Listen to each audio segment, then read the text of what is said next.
Assalamualaikum warahmatullahi wabarakatuh.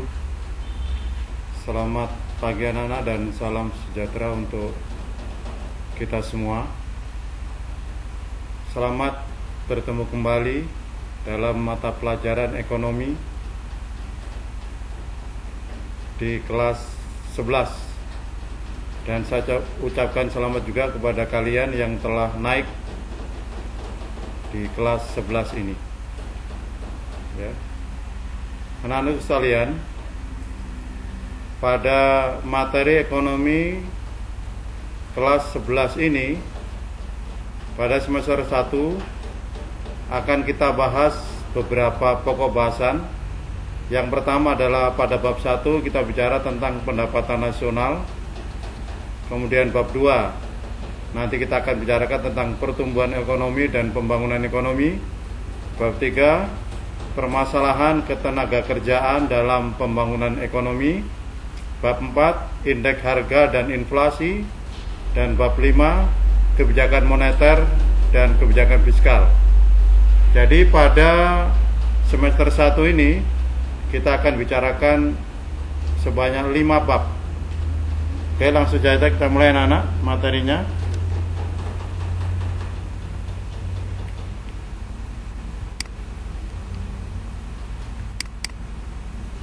Bab 1 tentang pendapatan nasional. Anak-anakku sekalian, apakah pendapatan nasional itu? Dan bagaimana cara menghitung pendapatan nasional? Serta apa sajakah komponen-komponen pendapatan nasional? Baik, kita bahas satu persatu. Sebelumnya akan kami sampaikan tujuan pembelajaran kita pada bab kali ini. Yang pertama, setelah melakukan daring online ini, pada materi ini diharapkan siswa mampu mendeskripsikan atau menguraikan pengertian, manfaat, dan komponen-komponen pendapatan nasional dengan tepat. Yang kedua, diharapkan siswa mampu mendeskripsikan metode penghitungan pendapatan nasional. Ya. Selanjutnya, yang ketiga, tujuannya adalah menjelaskan pendapatan nasional per kapita dengan tepat. Yang keempat, melalui daring ini juga, melalui analisis yang Anda lakukan, kita bisa menganalisis distribusi pendapatan nasional dengan benar. Dan melalui kegiatan daring juga diharapkan Anda bisa menyajikan hasil perhitungan pendapatan nasional dan pendapatan per kapita sesuai dengan metode yang kita bahas. Itulah materi tentang pendapatan nasional, tujuan pembelajarannya. Konsep pendapatan nasional. Pendapatan nasional itu apa anak-anak sekalian? Pendapatan nasional adalah keseluruhan jumlah pendapatan yang diterima atau yang diperoleh semua masyarakat yang tinggal di suatu negara atau rumah tangga keluarga dalam kurun waktu tertentu. Apa-apa sajakah faktor yang mempengaruhinya? Yang pertama adalah faktor yang mempengaruhi pendapatan nasional adalah keseluruhan permintaan dan penawaran, kemudian adanya investasi, kemudian adanya konsumsi dan tabungan. Jadi ada 3 faktor yang mempengaruhinya. Yang pertama adalah keseluruhan pendapatan dan penawaran, investasi, dan konsumsi, serta tabungan. Investasi itu maksudnya adalah penanaman modal, ya. Apabila Anda belum paham apa itu penanaman modal. Kemudian konsumsi, ya, barang yang dikonsumsi oleh masyarakat suatu negara, serta tabungan yang disimpan oleh masyarakat suatu negara. Dengan 3 macam ini maka kita bisa tahu pendapatan nasional nanti itu seperti apa dan apa-apa yang mempengaruhinya. Manfaat penghitungan pendapatan nasional atau manfaat pendapatan nasional itu apa? Yang pertama, kita bisa membandingkan kemajuan perekonomian negara dari waktu ke waktu. Jadi negara kita ini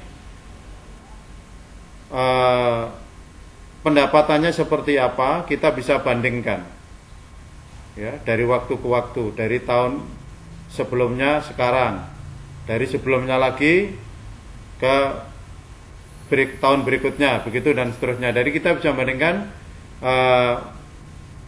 kemajuan suatu negara, kemajuan perekonomian negara dari waktu ke waktu. Karena ukuran kemajuan negara biasanya dilihat dari pendapatan nasionalnya.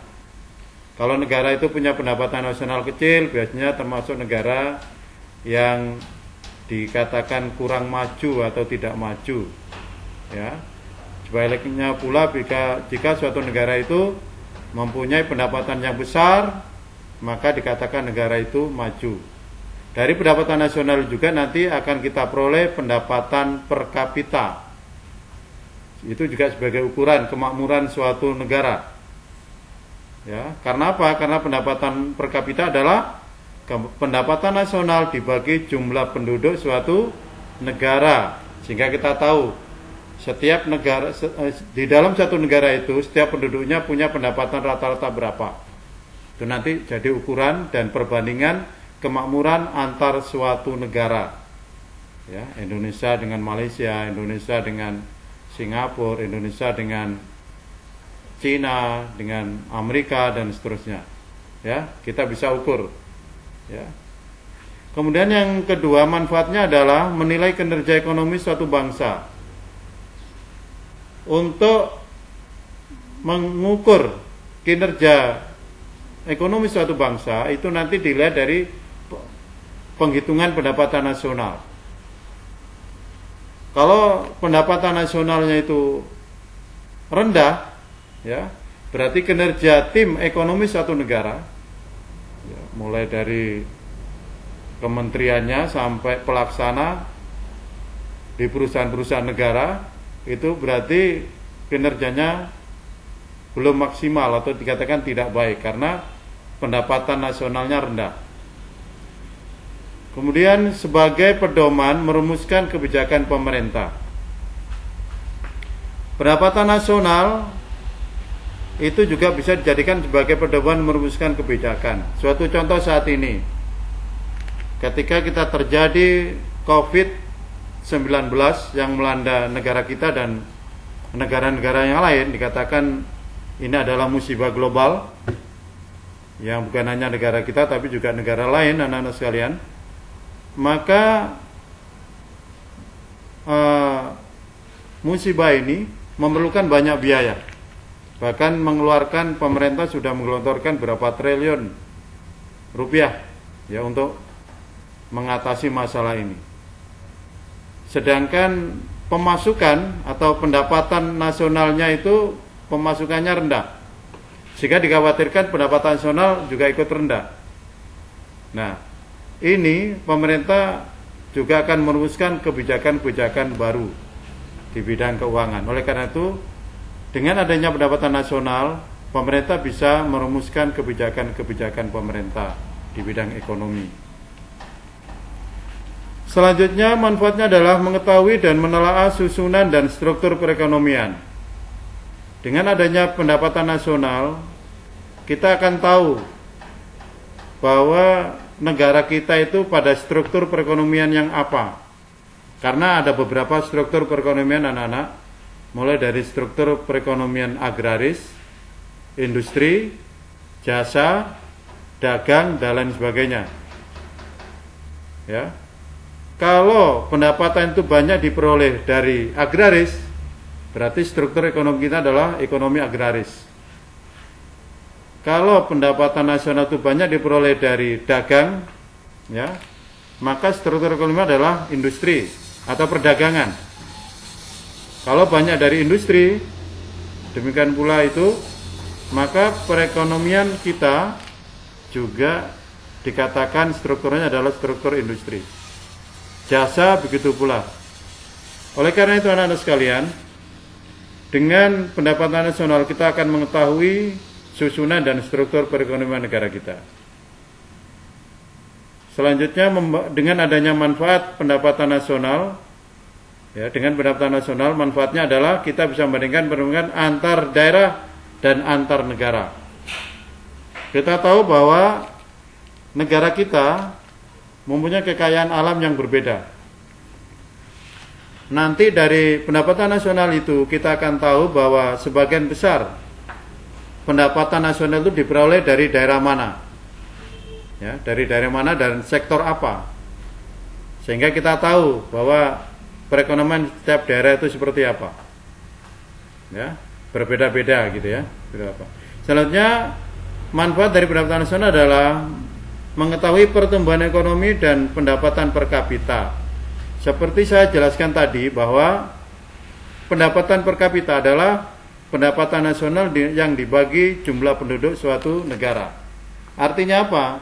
Dengan adanya pendapatan nasional kita bisa menghitung berapa besar pendapatan per kapita suatu negara. Komponen pendapatan nasional. Ada yang namanya PDB atau pendapatan domestik bruto. Ada yang namanya PNB, pendapatan nasional bruto.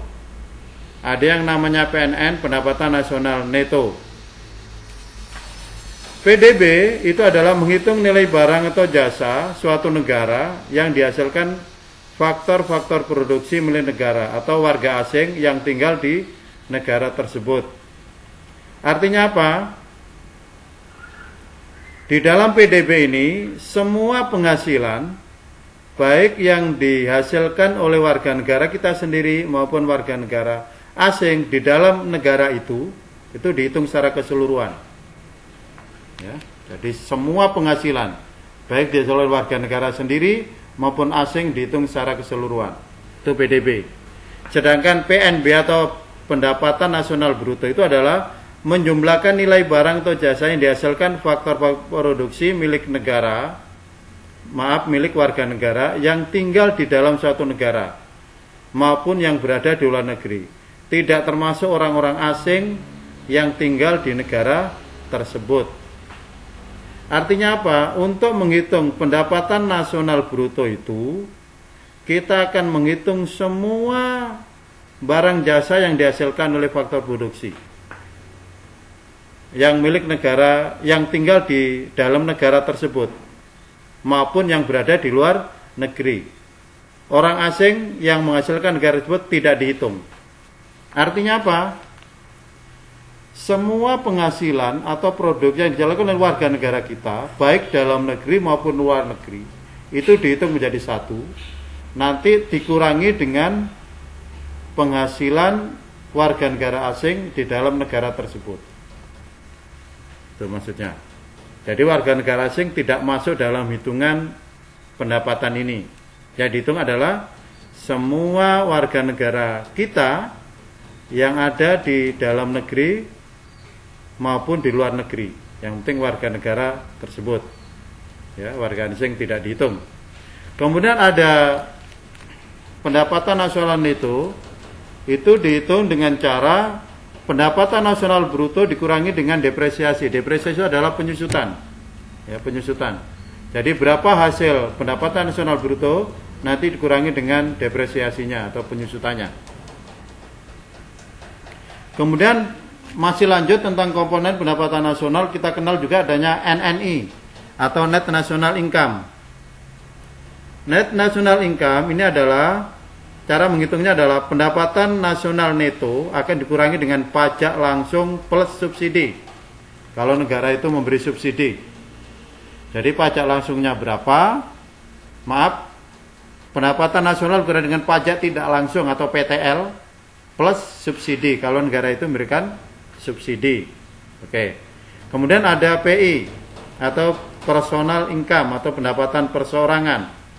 Ini dihitung dengan cara menjumlahkan net national income dan transfer payment atau pembayaran transfer dikurangi dengan penjumlahan laba yang ditahan, iuran asuransi, pajak perseroan, dan iuran jaminan sosial. Terakhir, disposable income atau DI itu dihitung dengan cara personal income atau PI dikurangi dengan pajak langsung. metode penghitungan pendapatan nasional. Anak-anakku sekalian, ada 3 teknik metode penghitungan pendapatan nasional. Anak-anak bisa menghitung dengan pendekatan produksi, kemudian pendekatan pendapatan, dan pendekatan pengeluaran. Artinya apa? Dengan masing-masing pendekatan ini kita akan bisa menghitung pendapatan nasional. Suatu contoh, berapa pendapatan nasional? Kita bisa hitung dengan pendekatan produksi. Artinya produksi sektor 1 ditambah produksi sektor 2, produksi sektor 3, dan seterusnya dijumlahkan menjadi 1. Itulah pendapatan nasional.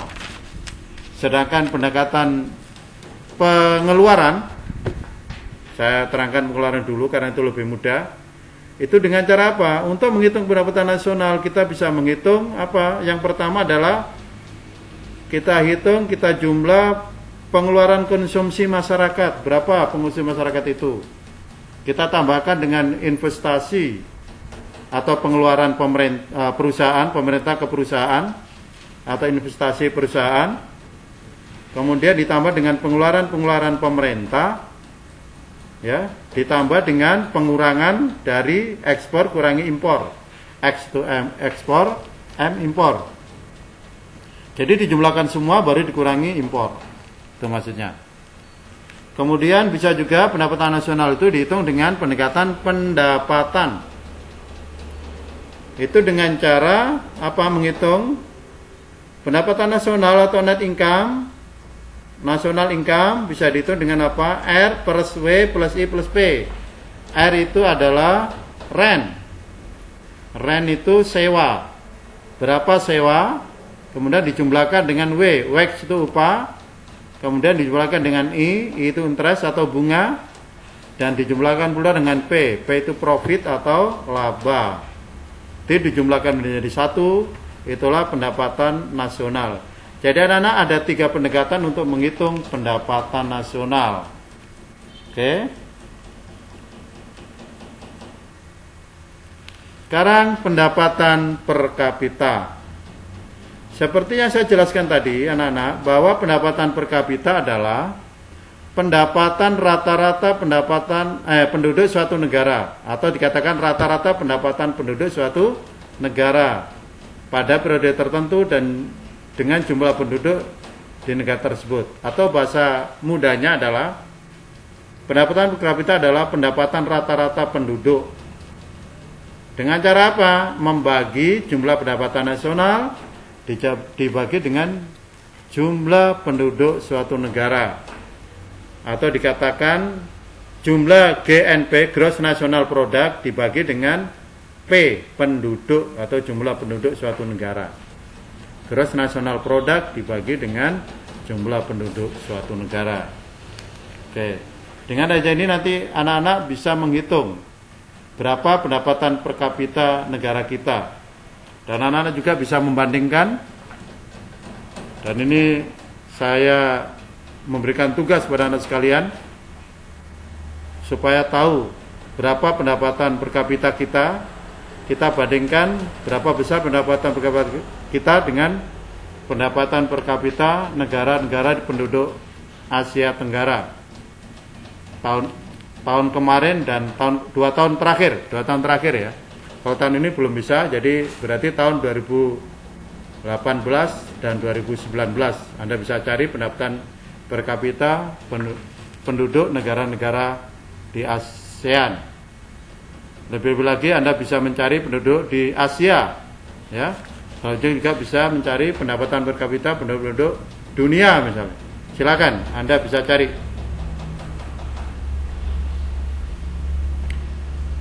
Oke. Anak-anak,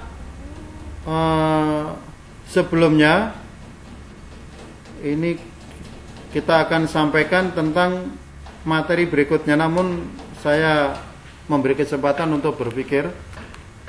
Apabila dalam materi sampai sekarang ini, sampai saat ini, sampai slide ke distribusi pendapatan nasional, kalau ada ditanyakan nanti bisa ditanyakan, dicatat dulu, nanti bisa ditanyakan lewat WA ya, lewat WA kepada guru yang bersangkutan, kepada saya maksudnya. Oke. Sekarang Oke, sudah cukup. Kita masuk materi berikutnya tentang distribusi pendapatan nasional. Distribusi pendapatan nasional merupakan tingkat persebaran pendapatan di suatu wilayah atau daerah. Ya. Nilai koefisien X, misalnya distribusi pendapatan itu dinilai dengan X. Kalau X sama dengan 0 berarti merata sempurna.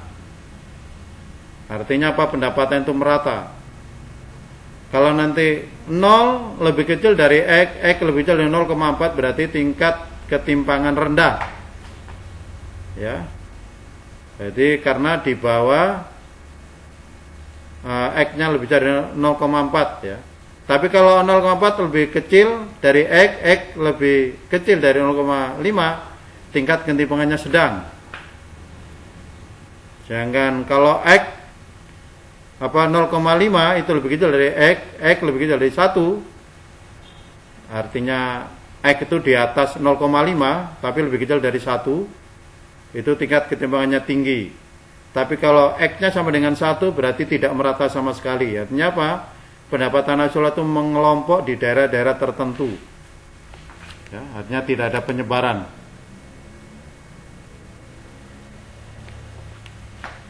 Kriteria Bank Dunia ini sebagai tolak ukur pemikiran kita. Misalnya sebanyak 40% penduduk termiskin menikmati kurang dari 12% pendapatan nasional. Ini berarti menandakan ketimpangannya sangat tinggi. Kurang dari 40%. Sebanyak 40% penduduk termiskin juga hanya menikmati 12-17% pendapatan nasional. Ini dianggap ketimpangannya sedang. Sedang kurang dari 40% juga penduduk termiskin menikmati lebih dari 17% pendapatan nasional. Berarti ketimpangannya dianggap rendah. Untuk mengukur tingkat kemiskinan, kita bisa ukur dengan kebutuhan fisik minimum atau KFM, itu kebutuhan fisik minimum. Kemiskinan absolut itu menggunakan tingkat konsumsi dalam takaran ekuivalen. Yang selanjutnya, ambang kemiskinan menurut Bank Dunia tentang pemenuhan kebutuhan fisik 2100 kalori per hari atau sehari yang dinyatakan dalam uang. Menurut Badan Statistik Nasional atau BPS, menggunakan tolak ukur Bank Dunia, rata-rata pengeluaran per kapita penduduk dalam suatu negara atau penduduk dapat memenuhi 2100 kalori per hari penduduk kita, maksudnya ya. Sudah mampu itu. Oke anak-anakku sekalian, hanya sampai di sini dulu materi bab 1 tentang tentang pendapatan nasional. Nanti berikutnya akan kita masuk bab pertumbuhan ekonomi dan pembangunan ekonomi. Ya, jadi untuk tugas nanti kita akan tampilkan di slide yang Anda punya di kelas daring masing-masing ya. Nanti Anda bisa lihat di draft yang ada yang di situ ya, yang Anda punya itu. Terima kasih anak-anak sekalian. Mohon maaf atas segala kesalahan ya. Dan kita akan bertemu pada pertemuan berikutnya. Kita akhiri. Assalamualaikum warahmatullahi wabarakatuh.